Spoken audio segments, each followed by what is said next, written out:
बिस्मिल्लाहिर्रहमानिर्रहीम। सामीन नाज़रीन, आज हम रोज़े के कुछ मज़ीद मसाइल बयान करेंगे। वो चीज़ें जिनसे रोज़ा टूट जाता है और वो चीज़ें जिनसे रोज़ा नहीं टूटता। इन दो बातों के हवाले से हम बात करेंगे। सबसे पहले जिस्म पर तेल लगाना या अपने सर में तेल लगाना, इससे रोज़ा टूटता या नहीं टूटता। ये काफ़ी अहबाब इस बारे में पूछते हैं कि जी सर में तेल लगा सकते हैं या बदन पर तेल लगा सकते हैं। तो इसके बारे में शरई मसला ये है कि तेल लगाने से अगरचे वो तेल खुशबूदार ही क्यों ना हो, इससे रोज़ा नहीं टूटता। दूसरे नंबर पर आँख में सुरमा लगाने से रोज़ा टूटता या नहीं टूटता। इस सूरत में भी रोज़ा नहीं टूटता, अगरचे सुरमा इसका असर यानी ज़ायका हल्क में महसूस हो या सुरमे की स्याही हल्क में अगर हल्क में या थूक में नज़र आए तब भी रोज़ा नहीं टूटता। नंबर 3, किसी की ग़ीबत करना रोज़े की हालत में, यानी किसी मुसलमान का उसकी पीठ के पीछे इस तरह जिक्र करना, अगर यही बात उसके सामने की जाती तो उसको नागवार गुजरती, बुरी लगती। तो इसके बारे में मसला ये है कि किसी की ग़ीबत करने से रोज़ा नहीं टूटता। अलबत्ता रोज़े का जो कमाल होता है, रोज़े की जो रूहानियत होती है और रोज़े की जो नूरानियत होती है वो ख़त्म हो जाती है। और ये शरई लिहाज से रोज़े की हालत में ग़ीबत करना मकरूह फ़ेल है। वैसे भी ग़ीबत करना गुनाह है, रोज़े की हालत में ग़ीबत करना ज़्यादा गुनाह है, लेकिन रोज़ा इससे बाकी रहता है। अलबत्ता रोज़े की जो नूरानियत होती है वो ख़त्म हो जाती है। इस तरह नंबर 4 पर ये बात करेंगे कि अगर किसी के हल्क में मट्टी का गुबार चला जाता है या आटा पीसने में आटे का गुबार चला जाता है या आटा छानने में वो गुबार चला जाता है या धुआं वगैरह आग जल रही थी तो धुआं हल्क में चला जाता है, तो इस किस्म की कोई और चीज़ अगर हल्क में दाखिल हो जाती है तो इससे भी रोज़ा नहीं टूटता। वो रोज़ा याद हो या ना हो, इन तमाम सूरतों में रोज़ा उसका नहीं टूटता।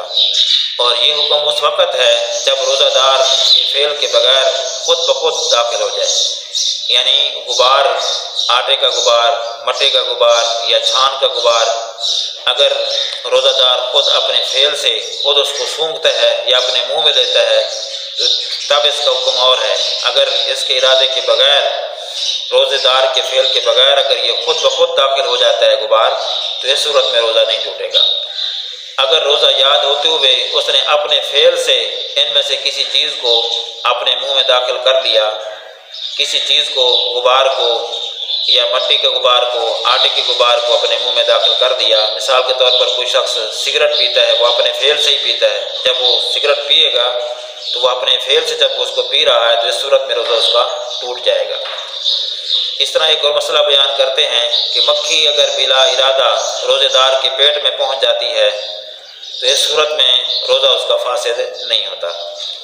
नंबर 6 पर हम ये बात बयान करते हैं कि किसी शख्स ने अगर दवाई कूटी और दवाई का जो मज़ा है या दवाई का जो जायका है वो अपने हल्क में महसूस करता है, कूटने के दौरान, बारीक करने के दौरान उसका हल्क जायका उसकी हल्क में महसूस होता है, अगर जो उसको रोज़ा याद हो तब भी उसका रोज़ा फासिद नहीं होगा, रोज़ा नहीं टूटेगा। इसी तरह अगर कोई शख्स नहर के अंदर या ट्यूबवेल के किसी हौज़ के अंदर गोता लगाता है नहाने के लिए, तो उसके कान में अगर पानी दाखिल हो जाता है तो इस सूरत में भी रोज़ा नहीं टूटता।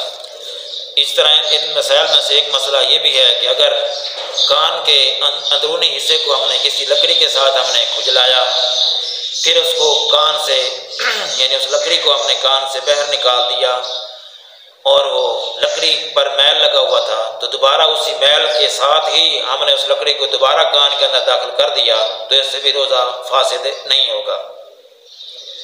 इसी तरह इन मसाइल में से एक मसला ये भी है कि अगर किसी के दिमाग से नाक में रीढ़ दाखिल हुई या नाक ही से रीढ़ पैदा हो गई, तो इसने उस रीढ़ को अपनी सांस के साथ कस्तन ऊपर चढ़ा लिया या निगल लिया, तो इससे भी रोज़ा नहीं टूटेगा। और इन मसाइल में से एक मसला ये भी है कि सहरी खाने के बाद दांतों के अंदर अगर कोई चीज़ रह गई थी, रोज़े की हालत में अंदर ही ज़ुबान से बंदे ने उसको निकाल कर खा लिया, तो वो चीज़ अगर चने की मिकदार से कम है तो रोज़ा फासिद नहीं होगा। अगर चने की मिकदार से ज़्यादा है तो फिर रोज़ा टूट जाएगा। इसी तरह अगर वो चीज़ चने की मिकदार से कम थी लेकिन मुंह से उसने पहले बाहर निकाल ली, मुंह से बाहर निकाल कर दोबारा मुंह में डालकर उसने खाया, तो अब रोज़ा उसका फासिद हो जाएगा।